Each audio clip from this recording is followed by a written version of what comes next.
الحمد للہ وحدہ لا شریک لہ والصلاة والسلام علی من لا نبی بعد اما بعد فاعوذ باللہ من الشیطان الرجیم بسم اللہ الرحمن الرحیم ان ھذا القرآن یہدی للتی ہی اقوم اللہم صلی علی محمد وعلی آل محمد کما صلیت علی ابراہیم وعلی آل ابراہیم انک حمید مجید اللہم بارک علی محمد وعلی آل محمد کما بارکت علی ابراہیم وعلی آل ابراہیم انک حمید مجید۔ وقت نہایت کم ہے، میں آپ کی خدمت میں دو باتیں عرض کرتا ہوں۔ مولانا عزیز الرحمان صاحب مجھے فرما رہے تھے کہ ہماری خواہش تھی کہ آپ کچھ دنوں بعد مستقل وقت لے کر آئیں تاکہ طلباء کے ساتھ تفصیل سے بات ہو۔ تو میں نے ان سے گزارش کی کہ میرا عذر یہ ہے کہ 19 اپریل تک میرے مسلسل سفر ہے، 20 کو بھی بیان ہے اور 21 کو ہمارا دورہ 12 دن کا شروع ہو جائے گا، پھر میرے سفر شروع ہوں گے تو پھر 20 رمضان تک چلیں گے، تو اس لیے آج ہی تھوڑی سی بات کر لیتے ہیں۔ تو میں دو باتیں عرض کرتا ہوں۔ نمبر 1، ہمارے یہاں دو لفظ استعمال ہوتے ہیں، نمبر 1 ثواب، نمبر 2 ایصال ثواب۔ ثواب کا معنی ہوتا ہے کہ نیک عمل کریں اجر خود لیں، ایصال ثواب کا معنی ہے کہ نیک عمل کریں اجر کسی اور کو دیں۔ ہم اہل السنت والجماعت احناف دیوبند ثواب کے بھی قائل ہیں، ایصال ثواب کی بھی قائل ہیں۔ ایصال ثواب کے جہاں اور دلائل موجود ہیں، مضبوط ترین اور بہترین دلیل یہ ہے کہ اللہ رب العزت کریم ہے، اور ایصال ثواب کا قائل ہونا اللہ کو کریم ماننے کی دلیل ہے، اور ایصال ثواب کا انکار کرنا یہ شان کریمی کے انکار کی دلیل ہے۔ کوئی شخص نیکی کا ارادہ کرے اور نیک کام نہ کر سکے، اللہ نیکی لکھ لیتے ہیں۔ گناہ کا ارادہ کرے اور گناہ نہ کرے تو گناہ نہیں لکھتے، یہ شان کریمی ہے، یہ شان عدل نہیں ہے۔ اگر قانون عدل ہوتا تو نیکی کے ارادے پر نیکی لکھی جاتی ہے تو ارادے گناہ پر گناہ بھی لکھا جاتا، لیکن عدل سے کام نہیں، کرم سے کام لیے۔ اگر کوئی شخص ایک گناہ کرے تو نامہ اعمال میں 1 لکھتے ہیں، نیک عمل کرے تو کم از کم 10 لکھتے ہیں، یہ شان کریمی ہے، قانون عدل نہیں ہے۔ اگر کسی شخص کی عمر 60 سال ہو، 15 سال پر بالغ ہو اور 45 سال وہ نیک عمل کرے، وہ بھی لکھتے ہیں۔ 45 سال گناہ کرے تو وہ بھی لکھتے ہیں۔ میں آپ کی بات نہیں کرتا، میں اپنی بات کرتا ہوں کہ مجھ جیسے آدمی کے نامہ اعمال میں گناہ زیادہ ہوتے ہیں، نیکیاں کم ہوتی ہیں، اور قیامت کے دن کا ضابطہ یہ ہے اگر نیکیاں زیادہ ہوں گی گناہ کم ہوں گے تو جنت میں جائے گا، اور اگر گناہ زیادہ ہوں گے نیکیاں کم ہوں گی تو پھر یہ جہنم میں جائے گا۔ دونوں برابر ہوں گے تو کچھ عرصہ آراف پر رہے گا جو جنت جہنم کے درمیان ایک جگہ ہے، اور بالآخر پھر جنت میں جائے گا۔ تو ایسے لوگ تلاش کرنے سے کم ملیں گے کہ جن کی نیکیاں زیادہ ہوں اور گناہ کم ہوں۔ تو اگر کوئی شخص دنیا سے چلا جائے، اللہ اگر دنیا میں قیامت تک کی عمر دے دیتے تو قیامت تک کی نیکیاں اور قیامت تک کے گناہ یہ قیامت کے دن تولے جاتے تو جنت میں جانے والے لوگ بہت کم ہوتے۔ اللہ رب العزت نے تھوڑی عمر دی ہے، میں نے مثال دی ہے 60 سال، اب 45 سال میں گناہ بھی کیے اور نیکیاں بھی کی۔ بعد والا کوئی شخص گناہ کرے اور مرے ہوئے شخص کے نامہ اعمال میں اپنے گناہ کو بھیج دے کہ یا اللہ جو میں نے جھوٹ بولا ہے اس کا گناہ میرے بھائی کو دے دینا، اللہ نہیں دیں گے، اور اگر کہ جو میں نے سچ بولا ہے اس کا ثواب ان کو دینا تو اللہ دے دیں گے۔ تو گناہ کا ایصال نہ ہونا اور نیک عمل کا ایصال ہونا یہ اللہ کی شان کریمی کی دلیل ہے۔ جب انسان قیامت کو اللہ کے دربار میں اٹھے گا تو گناہ تو 45 سال کے ہوں گے اور نیک اعمال 45 سال کے نہیں بلکہ قیامت تک کے ہوں گے۔ تو جو لوگ ایصال ثواب کے قائل ہیں اس کا معنی یہ ہے کہ اللہ کی شان کریمی کے قائل ہیں۔ یا ایھا الانسان ما غرک بربک الکریم، تو اللہ رب العزت نے یہ بات سمجھائی ہے کہ اللہ کی شان کریمی سے غافل نہ ہو، ہمیشہ خدا کی کریم والی شان کو ذہن میں رکھا کرو۔ اور کریم کے علامہ لوسی روح المعانی میں 5 معنی لکھے ہیں۔ میں خیر صرف اتنی بات عرض کرنا چاہ رہا ہوں کہ ہم ثواب کی بھی قائل ہیں اور ایصال ثواب کی بھی قائل ہیں۔ اگر یہ دلیل سمجھنی مشکل ہو یا سمجھنی آسان اور سمجھانی مشکل ہو تو میں سے بھی آسان دلیل پیش کرتا ہوں جس کو سمجھنا اور سمجھانا دونوں بہت آسان ہے۔ رسول اکرم صلی اللہ علیہ وسلم نے قربانی کے موقع پر جانور ذبح کیا اور فرمایا اللہم ھذا عنی، یہ مجھ محمد کی طرف سے ہے صلی اللہ علیہ وسلم۔ آپ نے دوسرا جانور ذبح فرمایا اور یہ اللہ کے دربار میں عرض کیا اللہم ھذا عنی وعم لم یصح من امتی، اللہ یہ میری طرف سے بھی ہے اور میری امت کے ہر اس شخص کی طرف سے ہے جو قربانی نہ کر سکے۔ اب رسول اکرم صلی اللہ علیہ وسلم نے جانور کا گوشت قربانی نہ کرنے والے کو نہیں دیا، بلکہ اپنے جانور کی قربانی کا جو اجر ہے اس میں قربانی نہ کرنے والوں کو شریک کیا ہے۔ تو کتنی کھلی دلیل ہے کہ اللہ کے نبی نے ثواب کا اصال فرمایا ہے، تو اللہ کے نبی سے اصال ثواب ثابت ہے۔ ہاں اس پر ایک شبہ یہ رہ جاتا ہے کہ لوگ آپ سے پوچھیں گے کہ جانور ذبح کریں، اس کا گوشت دے، یہ تو حدیث سے ثابت ہو گیا، قرآن پڑھ کے بخشیں، چاول کھلا کے بخشیں، کپڑا دے کر بخشیں، تو یہ پھر کہاں سے آپ ثابت کریں؟ اس پر ایک اصولی بات یاد رکھنا، رسول اکرم صلی اللہ علیہ وسلم فرمایا فضلت علی الانبیاء بست اوتیت جوامع الکلم، مجھے اللہ نے 6 چیزیں عطا فرمائیں جو پہلے انبیاء کو نہیں دی۔ ان میں پہلی چیز ہے جوامع الکلم، جوامع جمع جامعتن کی ہے، کلم جمع کلمتن کی ہے، کلمہ جامعہ، یہ میں طلباء کے لیے کہہ رہا ہوں، اضافت و صفت الی الموصوف کے قبیل سے ہے۔ ایک ہوتا ہے کلمہ، ایک ہے کلمہ جامعہ۔ کلمہ کہتے ہیں لفظ وضع لمعنی مفردن، اگر قافیہ پڑھتے ہیں تو مفردن مفردن مفردن، ایسا لفظ جس کا معنی ایک ہو یہ کلمہ ہے، اور لفظ ایک ہو اور معنی میں تعدد ہو اسے کلمہ جامعہ کہتے ہیں۔ کلمات یہ انبیاء کی شان ہے اور کلمات جامعات یہ آخری نبی کی شان ہے۔ وقت بہت کم ہے، میں اس مضمون کو پھیلا نہیں رہا۔ کلمات انبیاء کی شان ہے اور کلمات جامعات آخری نبی کی شان ہے۔ پہلے نبیوں کا دائرہ نبوت محدود تھا تو مسائل محدود چاہیے تھے، محدود مسائل کے اللہ محدود کلمات دیتے۔ ہمارے نبی کا دائرہ نبوت غیر محدود ہے علم انسانی کے اعتبار سے، تو مسائل غیر محدود چاہیے۔ اب اربوں مسائل کے لیے اربوں کلمات دیتے، لکھتا کون، چھاپتا کون، یاد کرتا کون، پڑھتا کون، پڑھاتا کون، ممکن نہیں تھا۔ تو اللہ نے کلمات ہزاروں دیے اور ان کے نیچے اربوں مسائل رکھ دیے، تو جتنے مسائل اتنے کلمات، یہ شان نبی کی ہے، اور وہ مسائل زیادہ اور کلمات تھوڑے، یہ شان آخری نبی کی ہے۔ اگر ہر اصال ثواب پر مستقل حدیث ہوتی تو پھر حضور آخری نبی نہ ہوتے بلکہ نبی ہوتے، اور کئی مسائل پر ایک حدیث کا کافی ہونا یہ اس وجہ سے ہے کہ حضور نبی نہیں بلکہ آخری نبی ہے۔ اور یہ ہمیشہ یاد رکھنا، جو بندہ ہر مسئلے پر حدیث مانگے اس کا معنی وہ حضور کو نبی سمجھتا ہے، اور جو کئی مسائل کے لیے ایک حدیث کو کافی سمجھے اس کا معنی وہ حضور کو آخری نبی سمجھتا ہے۔ تو ہم نبی سمجھتے ہیں یا آخری نبی سمجھتے ہیں؟ یہ جو میں بات کہہ رہا ہوں نا، اس سے آپ کو اندازہ ہوگا ہر مسئلے پر حدیث مانگنا یہ کتنا بڑا فتنوں کا دروازہ کھولتا ہے۔ اور بظاہر ہم سمجھتے ہیں کہ بہت اچھی بات ہے جی، مسئلے پر تو حدیث ہونی چاہیے، اس میں حرج کی بات کیا ہے؟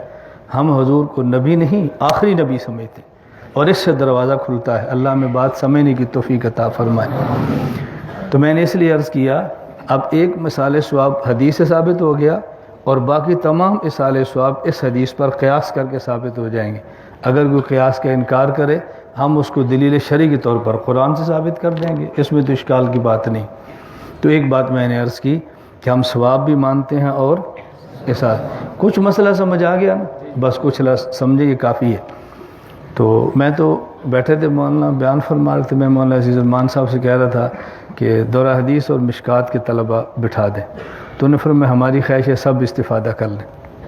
تو میں کہہ دو سب سن لیں، اور یہ بات ذہن میں رکھنا، ایسے چھوٹے بچے جو میرا بیان سن رہے ہیں اور سمجھ نہیں رہے ان کو آج مزہ نہیں آئے گا، جب 25 سال کے بعد اس کرسی پر بیٹھیں گے نا ان کو پھر اس بیان کو لطف آئے گا یہ بیان کیا تھا۔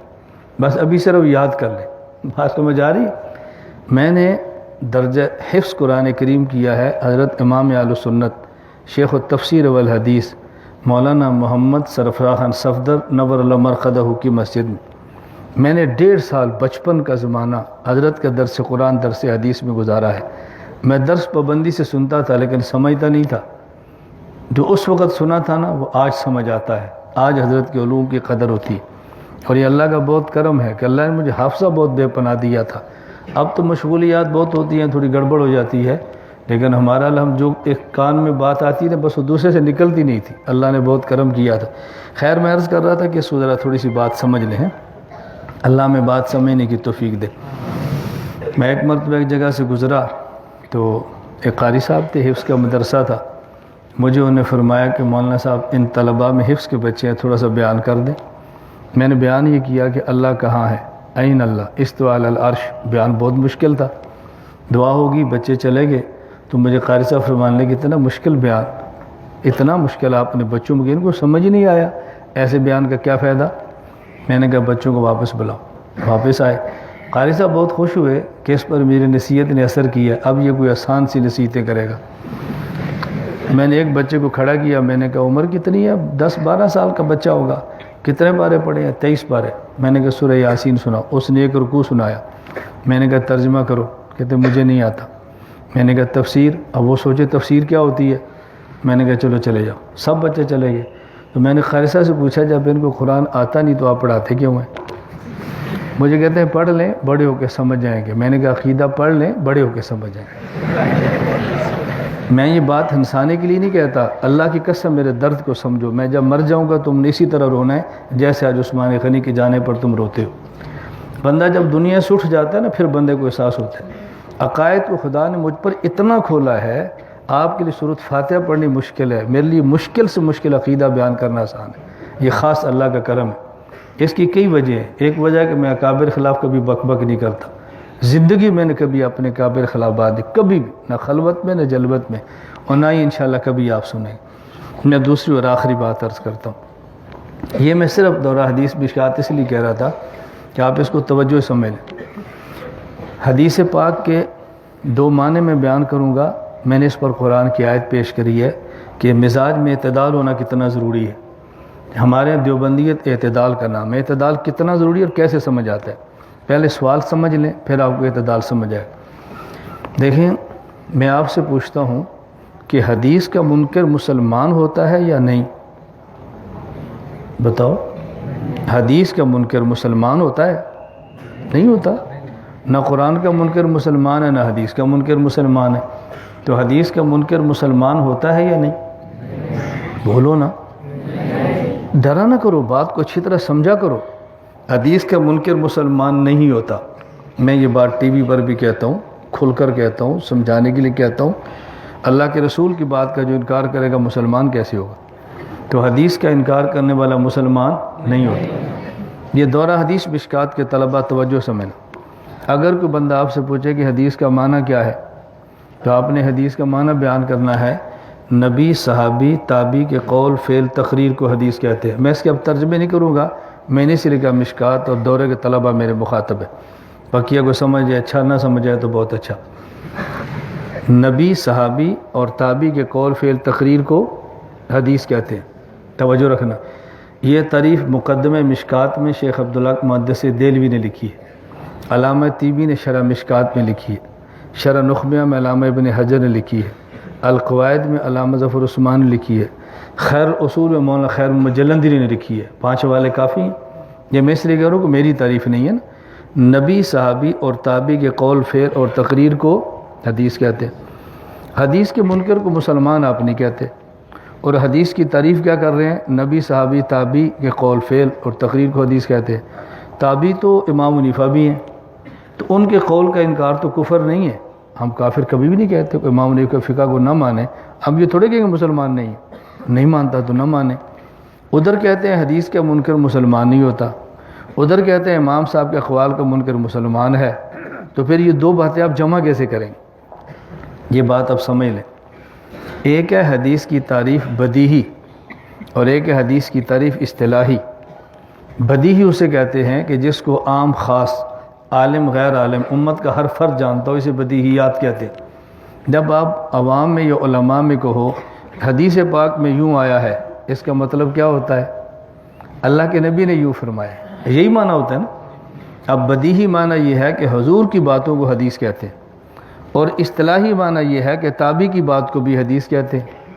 تو یہ جو انکار ہے وہ اصطلاحی حدیث کا انکار کفر نہیں ہے، بلکہ حدیث بدیہی کا انکار کفر ہے۔ اور یہ جو حدیث کی تعریف اصطلاحی ہے یہ فنی بات ہے، اور فن کے انکار کو کبھی بھی کفر نہیں کہتے۔ میں اس لیے کہتا ہوں اب یہ اعتدال آپ کے ذہن میں آئے گا نا تو آپ حدیث کی تعریف بھی پڑھ لیں گے، حدیث منکر کو مسلمان بھی نہیں کہیں گے، اور دونوں کے درمیان الجھن بھی کبھی پیدا نہیں ہوگی۔ اصطلاحی حدیث الگ چلتی رہے گی، بدیہی حدیث الگ چلتی رہے گی۔ بدیہی کے انکار کو کفر کہہ دیں گے اور اصطلاحی کے انکار کو کفر نہیں کہتے، ضلالت کہہ دیں گے۔ اس کا نام ہے اعتدال۔ بس اعتدال سے دائیں بائیں ہٹیں گے تو پھر خود گمراہ ہو جائیں گے۔ اللہ ہم سب کو اعتدال کے راستے پر چلنے کی توفیق عطا فرمائے۔ ویسے لیے میں نے کہا سمجھ آ گئی تو اچھا، نہیں سمجھ آ گئی تو بہت اچھا۔ یہ صرف دورہ اور مشکات کے لیے حکیم الامت تھانوی نے بیان کیا۔ ایک مولوی صاحب نے کہا جب آپ نے ایسا بیان کیا ہے کہ لوگ تو سمجھے ہی نہیں، فرمایا سمجھے تو اچھا، نہیں سمجھے تو بہت اچھا۔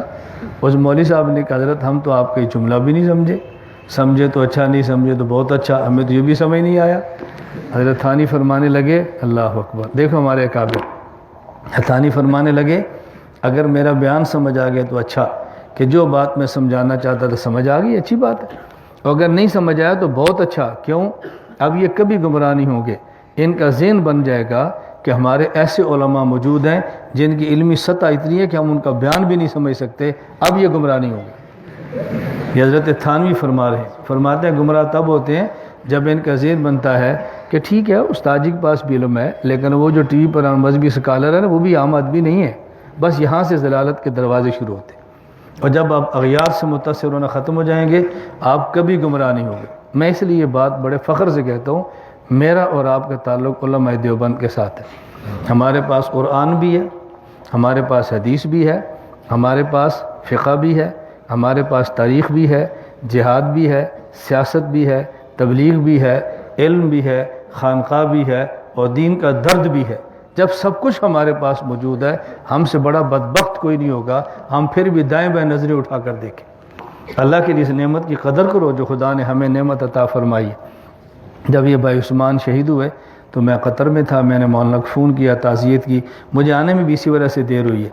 تو خیر جو میں بات کروں، آخری دن ہماری ملاقات تھی تو ساتھی کہتے ہیں اوقاف کے مدیر ہیں ان سے ملنا چاہیے۔ میں نے کہا چلیں، ملنے کے لیے گئے تو جب احادیث پہ بات چلی نا تو میں نے کہا ہمارے پاکستان میں ایک دارالعلوم ہے جہاں پر 1500 طلبہ دورہ حدیث میں ہے۔ وہ حیران ہو گیا۔ میں نے کہا ہمارے شیخ پورہ ایک مدرسہ ہے جہاں طلبہ بخاری کو حفظ کرتے ہیں۔ وہ حیران ہو گیا۔ میں نے جب اس طرح حدیث کے حوالے سے دیوبند کا کردار پاکستان میں بیان کیا، واللہ میں مسجد میں بیٹھا ہوں، مجھے کہتا ہے شیخ انی ارید ان تجیزنی حدیث، انی ارید، مجھے اجازت حدیث دے دو۔ تعجب کرنے لگا۔ ہم اپنا کام کھل کے امت کے سامنے بیان نہیں کرتے، اس لیے ہم شرم سے آنکھیں جھکا کے رکھتے، اور میں پوری دنیا میں دیوبندیت کے کردار کو پھیلاتا ہوں کہ ہمارے پاس مال ہی اتنا ہے، ہمیں جھکنے کی کیا ضرورت ہے، ہمیں دائیں بائیں دیکھنے کی کیا ضرورت ہے۔ اتنا اچھا دیکھو آپ پاس ادارہ ہے، اتنے اچھے اساتذہ ہیں، سب کچھ موجود ہے، پھر آپ دائیں بائیں کسی پرائمری اسکول کو دیکھیں، کسی کھوکھے کو دیکھتے پھریں، تو یہ نعمت کی ناقدری ہے، اور جب آدمی ناقدری کرتا ہے اللہ نعمت کو چھین لیتے ہیں۔ اللہ مجھے اور آپ کو اپنے اکابر کی قدر کرنے کی توفیق عطا فرمائے۔ اور دائی کا بیان پورا نہیں ہوتا جب تک وہ تشکیل نہ کرے۔ ہم چھوٹے ہیں، ہم وہ تشکیل نہیں کرتے جو رائے والے بڑے تشکیل، وہ تو کہتے ہیں کھڑے ہو، نام لکھاؤ، ارادے کرو۔ ہم کہتے ہیں بھی بیٹھے بیٹھے ارادے کرو۔ 21 اپریل سے لے کر 3 مئی تک 12 دن کا دورہ تحقیق المسائل ہمارے پاس ہوگا، اس میں کچھ طلباء آنے کا ارادہ کرو، میں سب کو تو نہیں کہہ رہا نا، کچھ آنے کا ارادہ کرو۔ اور ہمارے پاس 1 سال کا تخصص فی تحقیق و دعویٰ، 10 سے 15 شوال داخلہ اور 16 کو سبق، جمعے کا دن ہی کیا ہونا سبق شروع ہوتا ہے۔ تو دورہ حدیث کے کچھ طلباء 1-2 آنے کا ارادہ کرو، اللہ ہم سب کو قبول فرمائے۔ وآخر دعوانا ان الحمدللہ رب العالمین، الحمدللہ رب العالمین، والصلاة والسلام علی رسولہ وعلی آلہ وصحبہ اجمعین۔ اے اللہ بھائی عثمان شہید کے درجات بلند فرما، قبر منور فرما، آخرت کی منزلیں آسان فرما۔ حضرت قاری صاحب دامت برکاتہم، والدہ محترمہ، دیگر پسماندگان کو صبر جمیل عطا فرما۔ اے اللہ اس ادارے کو ظاہری اور باطنی ترقیات عطا فرما۔ اے اللہ دارالقرآن کے فیض کو پورے عالم میں عام فرما۔ خیر پھیلنے کا ذریعہ فرما، شرور سے محفوظ فرما۔ وانت المستعان وعلیک البلاغ ولا حول ولا قوت الا باللہ العلی العظیم۔ اے اللہ یہاں کے طلباء کو علم نافع، عمل صالح، متقبل، رزق واسع طیب عطا فرما، علوم میں برکتیں عطا فرما، علوم پر عمل کی توفیق عطا فرما۔ اے اللہ اساتذہ کو اپنی شان اجر عظیم عطا فرما، جو دعائیں مانگی اپنے کرم سے اپنے حبیب کے صدقے قبول فرما۔ وصلی اللہ تعالی علی رسولی خیر خلقہ محمد و آلہ وصحابہ اجمعین برحمتک یا ارحم الراحمین۔ السلام علیکم ورحمۃ اللہ۔